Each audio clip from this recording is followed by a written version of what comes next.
వచ్చినటువంటి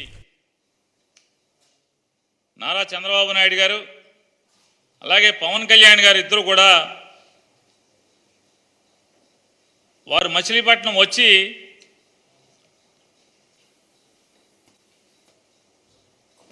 వారి ఇష్టారాజ్యంగా అసత్యాలని దూషణల్ని అంటే అసత్యాల్ని బొంకుతూ దూషణ పర్వాన్ని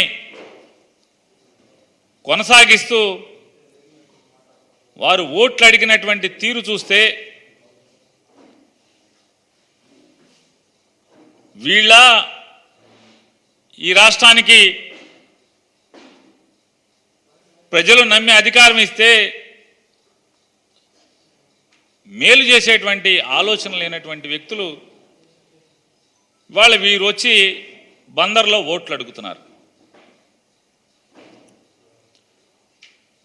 చంద్రబాబు నాయుడు గారు పచ్చి నోరు తెరిస్తే మొత్తం అంతా కూడా అన్నీ బొంకు మాటలు. ఆయన మాట్లాడినటువంటి ప్రతి మాట అసత్యంతో కూడుకున్నదే, ప్రతి మాట కూడా బొంకు మాటలు మాట్లాడారు ఆయన. నిన్న ఆయన బందరు వచ్చినటువంటి ఈ బొంకు మాటల నాయుడు గారు ఆయన మాట్లాడతాడు. ఏమని మాట్లాడతాడు? దళితులకు శిరోముండనం కేసులో శిక్ష పడ్డ తోట త్రిమూర్తులకు సీట్ ఎందుకు ఇచ్చావు జగన్?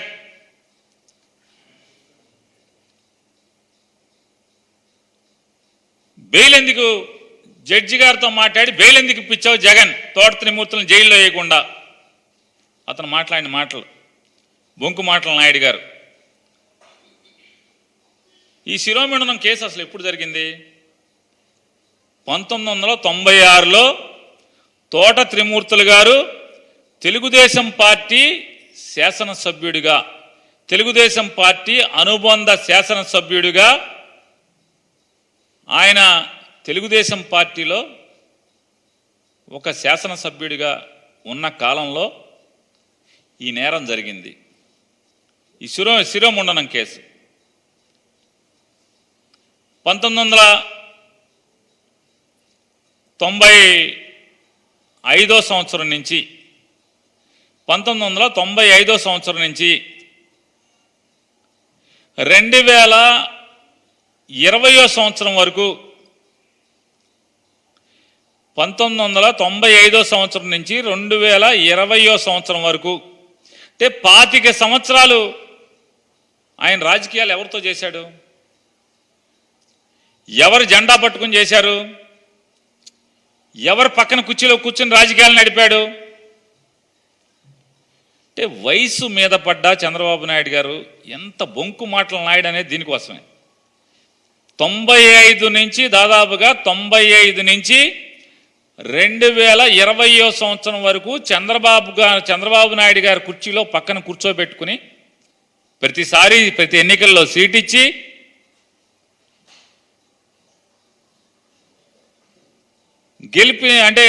గెలిపించుకుని తనతో పాటు తిప్పుకుని రాజకీయాలు నడిపి ఇవాళ జగన్మోహన్ రెడ్డి గారి మీదకి బురద పూసేటువంటి కార్యక్రమం ఏమంటారు? తప్పుడు మాటలు కాదా ఇవన్నీ? చంద్రబాబు నాయుడు గారు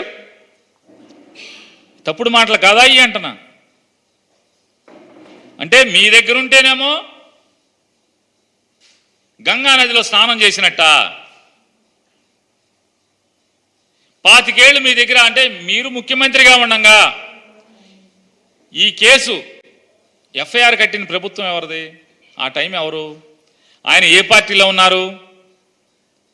మీరేమన్నా పోనీ ఆయనకి టికెట్లు ఇవ్వకుండా ఆపారా?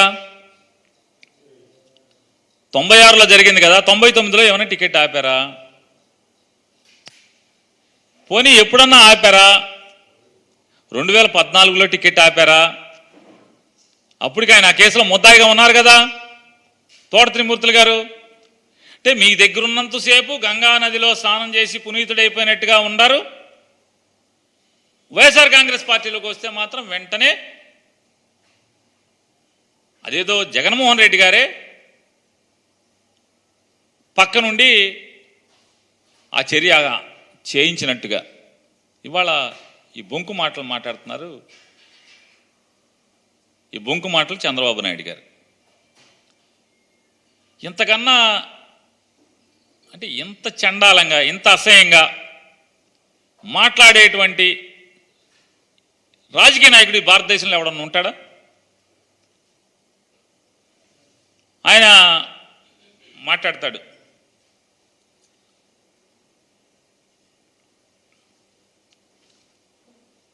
ఎంత ప్రతి మాట ఎంత పచ్చాబద్ధం అంటే,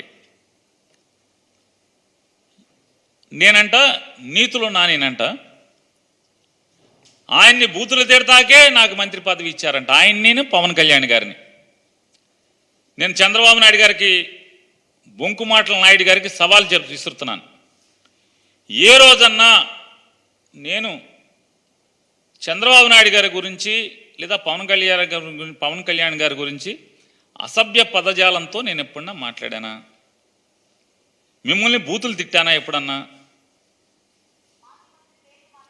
నేను మిమ్మల్ని, మీ ఇద్దరిని ఎప్పుడన్నా బూతులు తిట్టానా?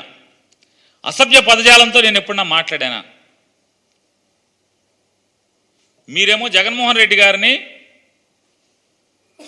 అసలు జగన్మోహన్ రెడ్డి గారు తల్లి గారు విజయం గారు మీరు బూతులు తిడతాకి, మీరు తిడతాకే కన్నట్టుగా మీరేమో ప్రవర్తిస్తుంటారా?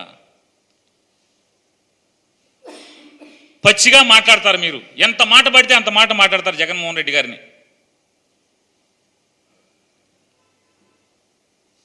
జగన్మోహన్ రెడ్డి గారి పార్టీ జెండా మోసేవాడిగా, ఆ పార్టీ శాసనసభ్యుడిగా, తన సహచర మంత్రిగా మీకు కౌంటర్ చేయకూడదు, మిమ్మల్ని ఎదురు ప్రశ్నించకూడదు, మీకు నీతులు చెప్పకూడదు. ఎందుకయ్యా పొలంలో మర్రి చెట్టుకి తాడి చెట్టుకి వయసు వస్తుంది, కనీసం 10 మందికి ఎవడికోడికి ఏదో ఒకటి ఉపయోగపడుతుంది మనుషులకి. కనీసం ఇంత వయసు వచ్చి ఈ రకంగా మాట్లాడటం కరెక్టేనా అని మిమ్మల్ని ప్రశ్నిస్తే నేను నీతులు నానిని, మిమ్మల్ని బూతులు మాట్లాడతాను. ఏం బూతు మాట్లాడాను ఏ రోజన్నా? చంద్రబాబు నాయుడు గారు మిమ్మల్ని, పవన్ కళ్యాణ్ గారు నేనేం బూతులు మాట్లాడాను? మిమ్మల్ని ఏం బూతులు మాట్లాడాను? ఇంకా మీ వయసుకి తగ్గట్టు ప్రవర్తించకుండా 75 ఏళ్ల వయసు వచ్చి 14 ఏళ్ల ముఖ్యమంత్రి అని చెప్పుకునేటువంటి మీరు ఎంత కిరాతకంగా నా కుమారుడు పేర్ని కృష్ణమూర్తిని మీరు ఎంత దిగజారి మాట్లాడుతున్నారు. నా కొడుకు గంజాయి అమ్ముతాడా? ఇంతకన్నా ఎందుకు వయసునేది? ఈ వయసు, ఆ వయసు ఒంటి మీద వయసుకి తగ్గ మాట్లాయి. మరి ప్రజాసేవ చేయాలనేటువంటి ఆకాంక్షతో, బలమైన ఆకాంక్షతో రాజకీయాలకి అడుగుపెట్టి 4 సంవత్సరాలు నీ కొల్లు రవీంద్ర లేదా నీ పార్టీ నాయకులందరూ కూడా ఇళ్లల్లో పడుకుని, మీతో సహా అందరూ ఇళ్లల్లో పడుకుంటే అతను కరోనాలో ప్రాణాలకు తెగించి ఐసీయూ వార్డులో కూడా, బందర్లో కరోనా బారిన పడినటువంటి ఏ పేషెంట్ని అడిగినా కూడా పేర్ని కృష్ణమూర్తి సేవల గురించి ఈరోజు కూడా మాట్లాడతారు. కరోనాలో ప్రాణాలు పోతుంటే ఐసీయూ వార్డులోకి వెళ్ళి అందరితో పలకరించి, అందరికీ స్వాంతన మాటలు చెప్పి, మీ ఇంట్లో వాళ్ళు బయట నుంచునున్నారు, వాళ్ళు ఈ కబురు చెప్పమన్నారని మీకు వీళ్ళ ఫోటోలు తీసి వాళ్ళతో మాట్లాడి వీడియో తీసి అవన్నీ కూడా వాళ్ళ కుటుంబ సభ్యులకి చూపించి, ఇదిగో మీ ఇంట్లో మీ నాన్నగారు లేదా మీ భార్య గారు, మీ కొడుకు ఇదిగో ఇలా మాట్లాడుతున్నాడు, ఇదిగో ఇలా ఉన్నాడు అని చెప్పి దాదాపుగా ప్రతి పేషెంట్ వాళ్ళ తాలూకాకి చూపించేవాడు. డాక్టర్లతో సమానంగా లోపల వార్డులో ప్రాణాలకు తెగించి తిరిగాడు. బెడ్లు కావాలంటే బెడ్లు అందించడం, ఎప్పుడు 24 గంటలు అదే పనిలో ఉంటే నూనూగు మేసాలటువంటి నవ యువకుడు మొదటిసారి రాజకీయాల్లో పోటీ చేస్తుంటే ప్రజలు గుర్తిస్తే 75 ఏళ్ళ వయసు వచ్చినటువంటి చంద్రబాబు నాయుడు ఇంత పాపం మాటలు మాట్లాడుతున్నాం. ఇంజనీరింగ్ చదువుకుని ప్రజలకు ఏదో ఒకటి చేయాలి, నా ఊరికి ఏదో ఒకటి చేయాలని చెప్పేటువంటి ఆకాంక్షతో మేము చెప్పాం. ఇట్లాంటి దుర్మార్గులు ఉంటారా బాబు? చంద్రబాబు లాంటి ఆయన పార్టీలో మసిలేటువంటి దుర్మార్గులు చాలామంది ఉంటారు. అవసరమా ఈ జీవితం మనకి? చెప్పినా కూడా ఎవరో చంద్రబాబు లాంటో లేకపోతే కొల్లు రవీంద్ర లాంటో పాపభీతి లేనటువంటి దుర్మార్గులు ఉన్నంత మాత్రాన వాళ్ళకి దడిచిన ప్రజాసేవ మానుకుంటానా అని చెప్పి అతను తిరుగుతున్నాడు. అటువంటి నవ యువకుడు గురించి ఇంత పచ్చి పాపం మాటలు మాట్లాడుతున్నారు మీరు. సరే, భగవంతుడు ఉన్నాడు. ఏంటి మత్స్యకారులకు గుదిబండగా మారిందంటే 2017 జీవో. 2017 జీవో అసలు ఏంటి? ఆ జీవోలో ఏముంది అంటే ఎంతసేపు మోసపు మాటలు. ఎక్కడైతే 100 హెక్టార్లు పైబడి ఉన్నటువంటి చెరువులు ఎక్కడైతే ఉంటాయో, గ్రామానికి సంబంధించినటువంటి ప్రభుత్వ చెరువులు ఎక్కడ ఉంటాయో ఆ చెరువుల్లో ఖచ్చితంగా పేరుదేమో మత్స్యకారుల సంఘాన్ని, దోచుకునేదేమో అగ్రవర్ణాలు, డబ్బున్న వాళ్ళందరూ కూడా వాళ్ళని అడ్డం పెట్టి బినామీలుగా దోచుకుంటున్నటువంటి పరిస్థితులు ఈ ప్రభుత్వం చూసి ఖచ్చితంగా ఆ సంఘ సభ్యులకి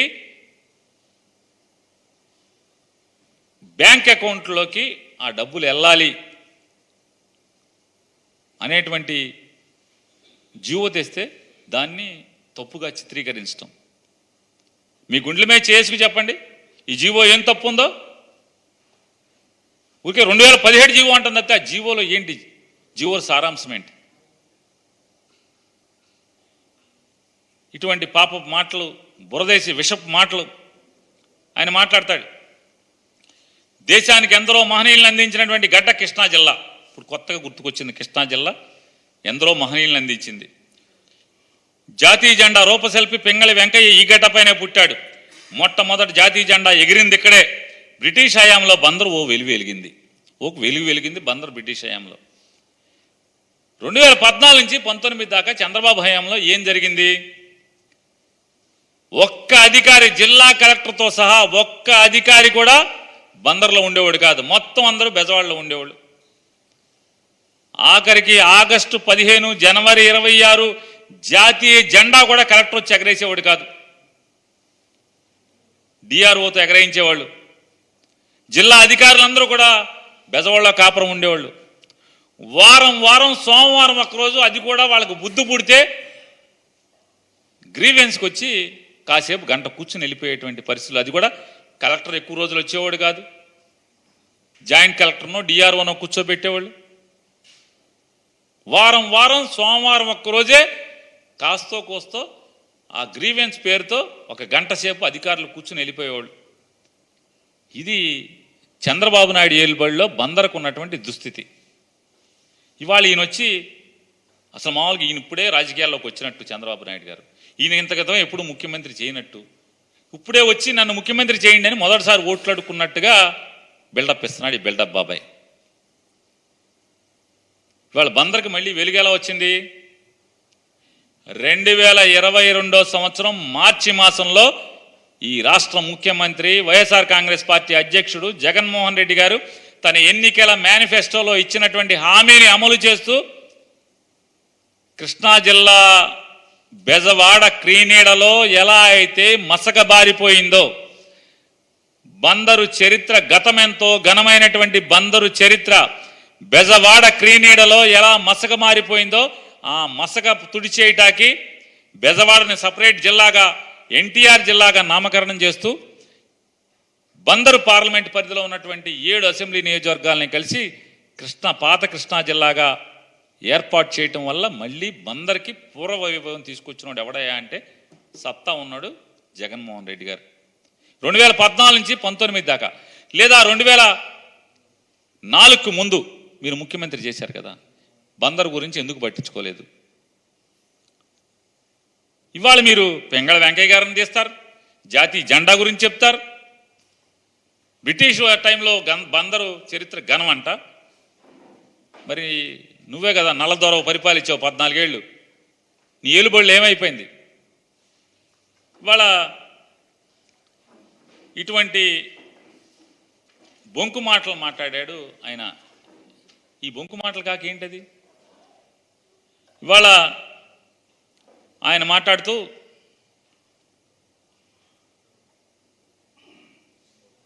సైకో జగన్ ఒక్కో ప్రాంతానికి ఒక్కో సైకోను తయారు చేసి మమ్మల్ని మానసికంగా దెబ్బతీయాలని చూస్తున్నారు. నేను మిమ్మల్ని మానసికంగా ఏం కుంగదీశాను? ఏ రోజన్నా మీ గురించి, మీ కుటుంబ విషయాల గురించి, మీ వ్యక్తిత్వం గురించి ఏ రోజన్నా నేను మాట్లాడున్నానా? సవాల్ చేస్తాను చంద్రబాబు నాయుడు గారిని. ఎప్పుడన్నా మీ వ్యక్తిత్వాన్ని హననం చేసేట, మీ రాజకీయ జీవితం గురించి తప్పితే, మీరు తీసుకున్న నిర్ణయాల గురించి తప్పితే, మీరు మాట్లాడినటువంటి అసత్యాల గురించి తప్పితే నేను ఎప్పుడన్నా మిమ్మల్ని కించపరుస్తూ నేను మాట్లాడానా? ఇవాళ మీరు ఈ రకమైనటువంటి విషాన్ని జిమ్మేటువంటి కార్యక్రమం చూసుకుని, విషపు డబ్బా ఇడ్చుకుని బస్సు ఎక్కి ఊరూరా తిరుగుతున్నారు హెలికాప్టర్ వేసుకుని. మీరు ఆయన చెప్తాడు 5 ఏళ్ల పాలనలో బందరుకు ఏం చేశాడో చెప్పే ధైర్యం పేరునా నీకు ఉందా అని. ఎస్, దమ్ము ఉంది, ధైర్యం ఉంది. 5 ఏళ్లలో నేనేం చేశాను, జగన్మోహన్ రెడ్డి నాయకత్వంలో మచిలీపట్నానికి ఏం చేశానో దమ్ముగా చెప్పే ధైర్యం ఉంది. కృష్ణా జిల్లాకి దశాబ్దాలుగా కూడా కాదు, శతాబ్దాలుగా కృష్ణా జిల్లా ముఖ్య కేంద్రంగా మసిలినటువంటి, వెలిగినటువంటి మచిలీపట్నానికి పూర్వ వైభవాన్ని తీసుకొచ్చేటువంటి ఏ పనైనా చేసింది పేర్ని నానినే. నాడు రాజశేఖర రెడ్డి గారి హయాంలో కానీ, లేదా ఈనాడు జగన్మోహన్ రెడ్డి గారి నాయకత్వంలో కానీ బందరికి పూర్వ వైభవాన్ని తీసుకొచ్చేటువంటి ప్రతి పని పేర్ని నాని తీసుకొచ్చాడు. కృష్ణా యూనివర్సిటీని మచిలీపట్నంలో స్థాపించటానికి కానీ పేర్ని నాని కారణం. నాడు రాజశేఖర రెడ్డి గారు ఉన్నప్పుడు మచిలీపట్నంలో ప్రభుత్వ పాలిటెక్నిక్ కాలేజీని స్థాపించడానికి పేర్ని నానినే కారణం.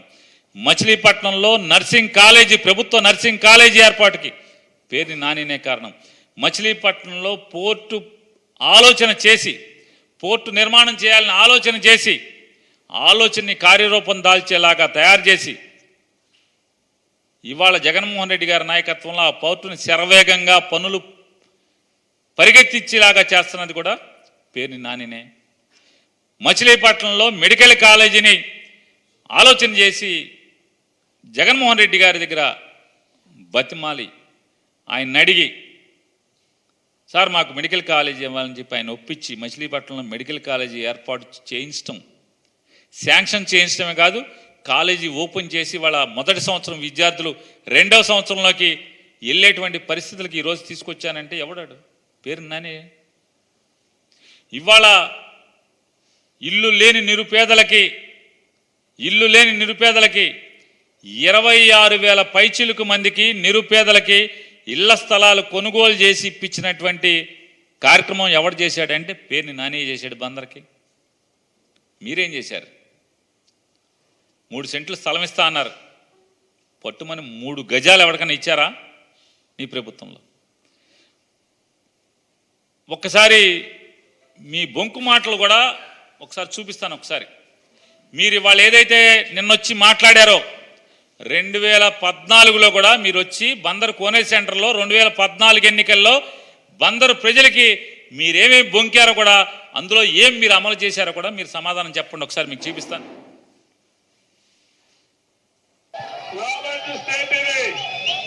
రెండోది 1000 కిలోమీటర్లు మొత్తం తీర ప్రాంతం ఉంది. ఇక్కడే బందరు. ఏర్పడంలో పోర్టు కావాలా లేదా బందరికి? నేను చెప్తున్నా, పోర్టు కావాలా వద్దా తమ్ముళ్ళు? 6 నెలలు పోర్టు పని ప్రారంభించి పూర్తి చేయించే బాధ్యత తీసుకుంటా. గెలిచిన 6 నెలల్లో పోర్టే కాదు, పోర్టు ఆధారంగా ఒక ఇండస్ట్రియల్ కారిడార్ గా పెద్ద ఎత్తున పరిశ్రమ కూడా ఇక్కడికే తీసుకొస్తా. బందరికి పరిశ్రమలు కూడా తెస్తాడు. పరిశ్రమలు ఇక్కడే పెట్టిస్తా. అక్వాకల్చర్, చేపలు, రొయ్యల పరిశ్రమలు కూడా పెట్టిస్తా. బందరు పోర్టు నుంచి ప్రపంచం అంతా కూడా మన ఉత్పత్తులు పోవాలి. ఈ యొక్క బందరు టౌన్ ని, మచిలీపట్నం టౌన్ ని తమలో విజయవాడ కాదు, హైదరాబాద్ తో సమానంగా, బెజవాడ కాదు, హైదరాబాద్ తో సమానంగా చేస్తా. ఒక స్మార్ట్ సిటీగా తయారు చేస్తా. ఐటీకి ప్రాధాన్యత ఇస్తాం. సాఫ్ట్వేర్ కంపెనీలు కూడా నుంచి ఇక్కడికి 4 లైన్ రోడ్డు కానీ అదే మరిగా మిగిలిన ప్రాంతాలకు బాగా కనెక్టివిటీ చేస్తాం. ఇక్కడ నుంచి రేపల్లకు మళ్ళా రైల్వే లైన్ కూడా వచ్చి రేపల్లికి రైల్వే లైన్ వేయిస్తా. అవసరమైతే ఈ మచిలీపట్నంలో 1-2 అవుటర్ రింగ్ రోడ్డు కూడా 1-2 అవుటర్ రింగ్ రోడ్డు. ₹2 20 లీటర్లు మంచినీళ్ళు ఇప్పిస్తాం తమ్ముళ్ళు, మినరల్ వాటర్ ఇప్పిస్తాం. ఈ మచిలీపట్నంలో హైదరాబాద్ కట్టయితే దేశం మొత్తం వచ్చి ఉద్యోగాలు చేశారు. ఈ మచిలీపట్నానికి అందరూ వచ్చి ఉద్యోగాలు చేసే విధంగా తయారు చేస్తాం. మీకే కాదు, హైదరాబాద్ ని ఉద్యోగాలకు బంద్ వచ్చేట్టు చేస్తాను. ఉద్యోగం ఇప్పిస్తా. మంగినపూడి బీచ్ ఒక బీచ్ గా తమ్ముడు చాలా రావాలి. మంగినపూడి బీచ్ ని ఒక మంచి బీచ్ గా తయారు చేసి టూరిజం కూడా పెద్ద ఎత్తున టూరిస్టులు తిరిగా చేస్తాయి. ఇక్కడ మీరు ఒకటి ఆలోచించాలి, నేను విజన్ ఉన్న నాయకుడిని, దృష్టితో ఆలోచించే నాయకుడిని. నన్ను చూస్తే 10 మంది రమ్మంటే వస్తారు, పెట్టుబడులు పెడతారు. బిల్ క్లింటన్ లాంటి వ్యక్తి నా పరిపాలన చూసి మెచ్చుకున్న సందర్భాలు తమ్ముళ్ళు ఒక్కరు కాదు, ప్రపంచం అధినేత. చూశారు కదండి, నారా చంద్రబాబు నాయుడు గారు 2024 కాదు 2014 ఎన్నికలకు వచ్చి మాట్లాడాడు. నిన్నేం మాట్లాడాడు? 2024కి వచ్చి పోర్టు పూర్తి చేస్తాను, మళ్ళీ పరిశ్రమలు తెస్తాను, రేపల్లికి రైలు మార్గం వేస్తాను. ఇంతకన్నా దగాకోరు ఎవడన్నా ఉంటాడా చెప్పండి? ఇది నేను ఇట్లాంటివి మాట్లాడితే నన్ను బూతులు తిడుతున్నా అని మాట్లాడతాడు. ఇది బూతులా? ఎవరు బూతు? ఇది కదా బూతు, ఇది కదా బూత్ అంటున్నా.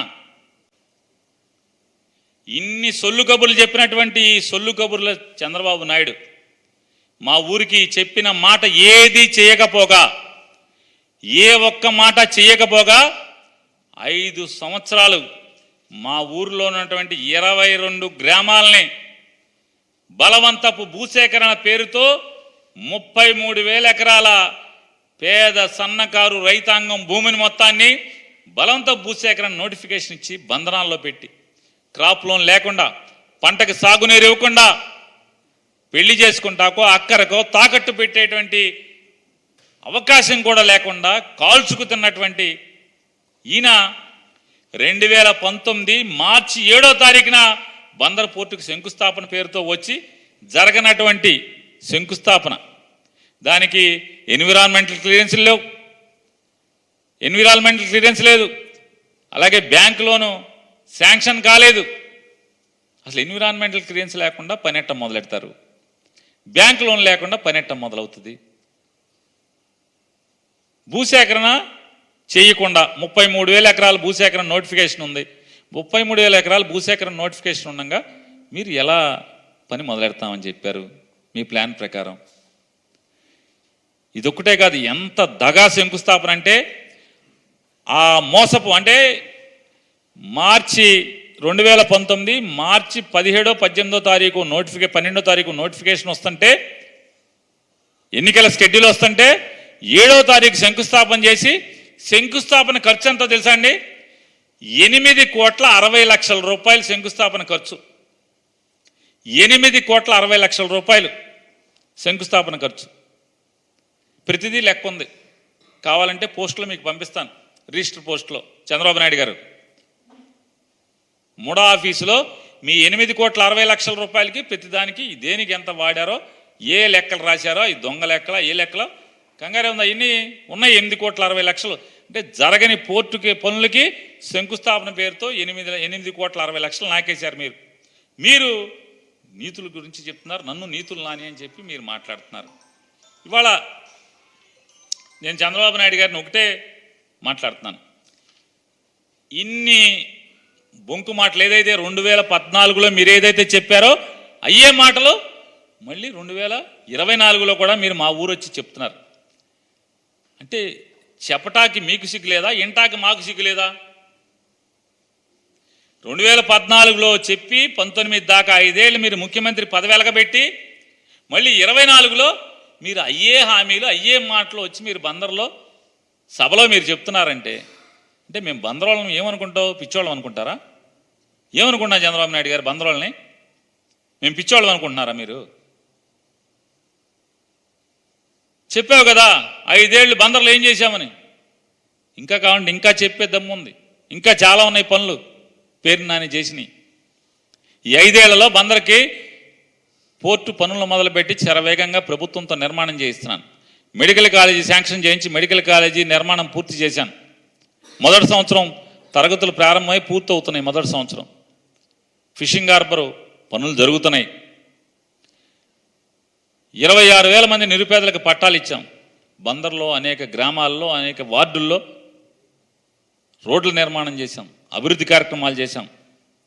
మంచినీళ్ళు సమృద్ధిగా వేసవి కాలంలో కూడా ట్యాంకర్తో పని లేకుండా పంపులో మా ఊళ్ళో మోటార్కి నీళ్లు పట్టుకునేటువంటి దమ్ముగా నీళ్ళు ఇస్తున్నాం. ఇవాళ మీరేం చెప్పారు? 20 లీటర్లు 2 రూపాయలు క్యాన్లు నీళ్ళు ఇస్తా అని చెప్పారు. ఇచ్చారా? ఏ హామీ అమలు చేశారు? 3 సెంట్లు స్థలం ఇస్తా అన్నారు, ఇచ్చారా? ఆడపిల్లకి పుడితే 25,000 రూపాయలు డిపాజిట్ చేస్తాన్నారు, చేశారా? కాపుల్ని బీసీ చేస్తాన్నారు, చేశారా? మత్స్యకారులను ఎస్సీ చేస్తాన్నారు, చేశారా? రజకుల్ని ఎస్సీ చేస్తాన్నారు, చేశారా? ఏ హామీ నిలబెట్టుకోలేదు కదా మీరు. మా ఊరికి ఏం చేశారు? దమ్ముగా అసలు ఈ రాష్ట్రానికి ఏం చేశారు చెప్పే దమ్ము ఉందని నేను అడుగుతున్నా. నేను పవన్ కళ్యాణ్ గారిని, చంద్రబాబు నాయుడు గారిని, భారతీయ జనతా పార్టీని ముగ్గురిని ఛాలెంజ్ చేస్తున్నాను. 2014 నుంచి 18 దాకా మీరు ముగ్గురు కలిసి వెళ్ళారు ఈ రాష్ట్రాన్ని. ఈ రాష్ట్రానికి మీ మార్క్ ఏంటనేది అక్కడ ఉందా? మీరేం చేశారు ఈ రాష్ట్రానికి చెప్పే దమ్ముందా మీకు అని అడుగుతున్నాను. మీకు నిజంగా మీకు దేవుడు సిగ్గు అనేది పెడితే చెప్పాలి కదా.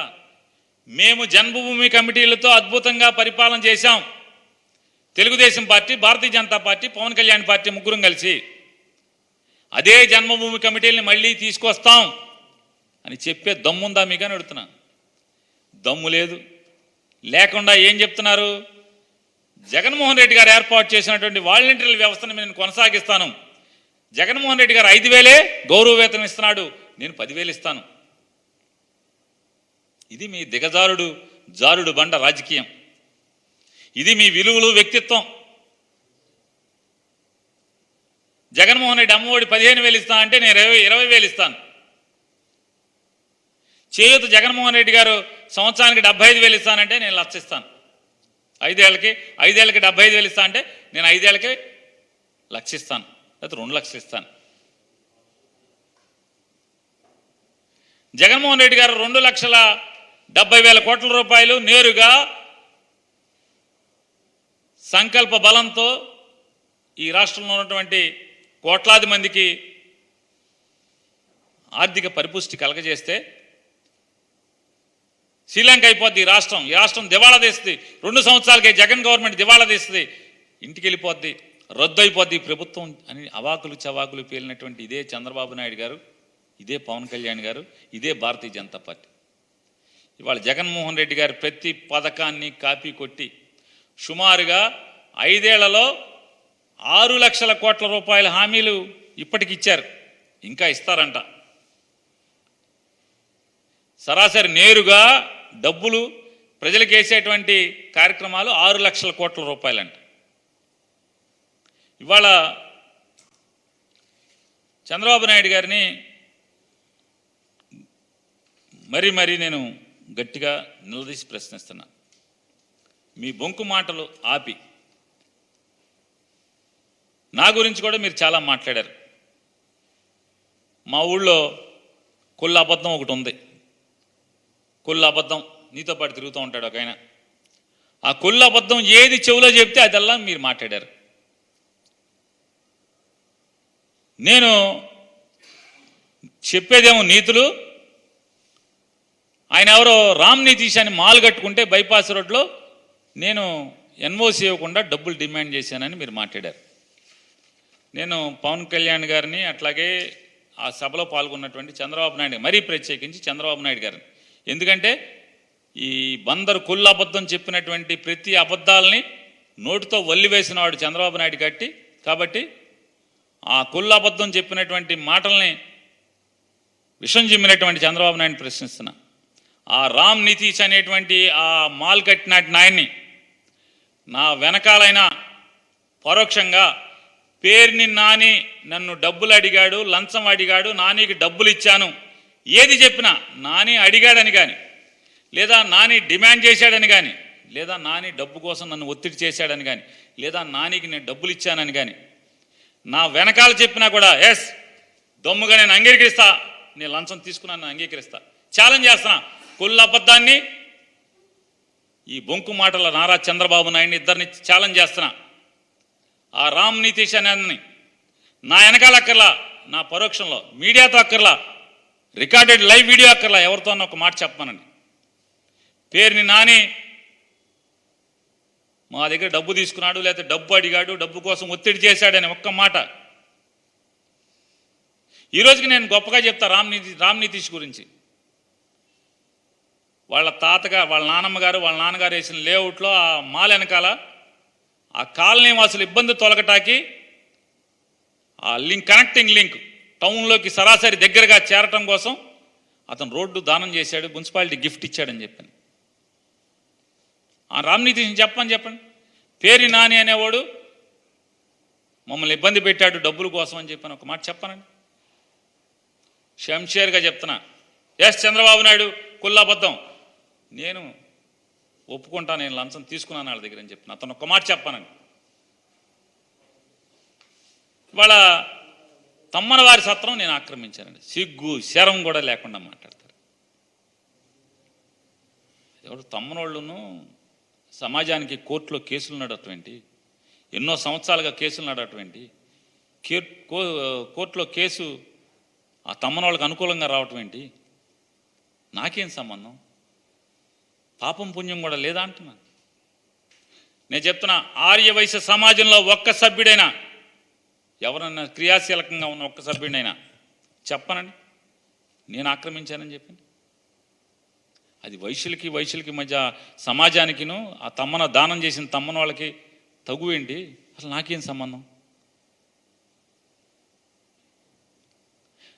ఏ ఒక్క ఆర్య వయస్సులు ఎవరైనా సరే రండి, వాసవి అమ్మవారి దగ్గర ప్రమాణం చేద్దాం, కుళ్ళ అబద్ధాన్ని కూడా పిలుస్తున్నా. దాంట్లో అసలు నాకేమైనా సంబంధం ఉందా తగుతో?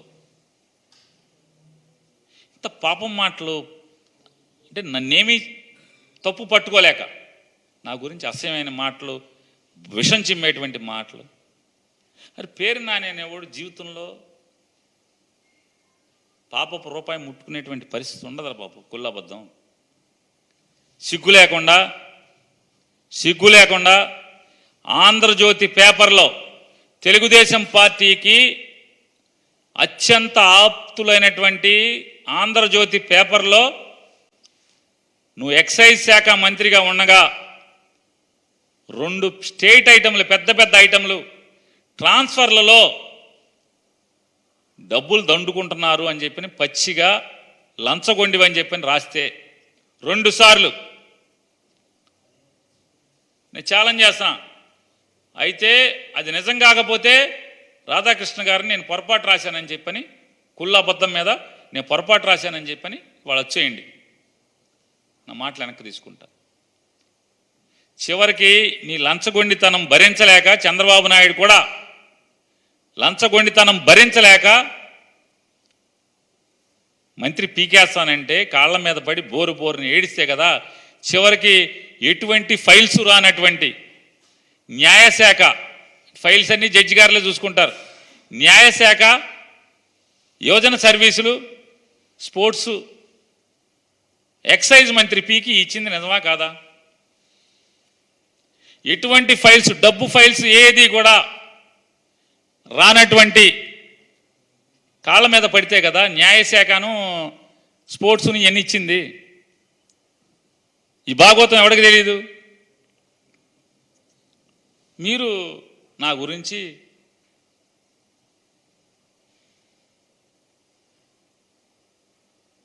ఏదో మాటలు, తప్పుడు మాటలను చంద్రబాబుతో కూడా చెప్పిస్తాం.